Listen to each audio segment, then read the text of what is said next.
All right, Winnie, I heard the term pump and dump when people talk about stocks. What does this mean? Actually, this is a great question. And this actually came from a member of my team. And so this is something you may have heard of. Pump and dump, it sort of makes sense, right? You pump something up and you dump something out. Well, when it comes to the financial markets, I've been hearing it for years. I've been a financial professional now for over 20 decades.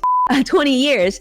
And so what it means is, for example, you're no longer investing in something as someone, I guess, a shareholder. Like you're not buying a stock or a bond or a mutual fund and intending to hold it long term because you believe in the fundamentals. Maybe you believe in the strategy of the company, the services and the products that they produce, and the employees that they hire. You're really looking for just strictly trading. In many ways, it's sort of like Las Vegas, right? You're trying to pump something up, and then once it gets to that point, you're just going to sell it all and you're going to dump it.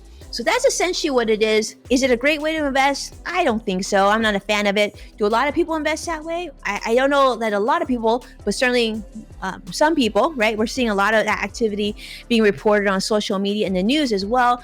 I would say that I think there's something really wonderful about investing in companies that you believe in and that you want to grow with and that you want to financially support and participate in the earnings of long term. So I would say, not a fan of pump and dump either, but that's what pump and dump is. Hopefully that helps answer your question.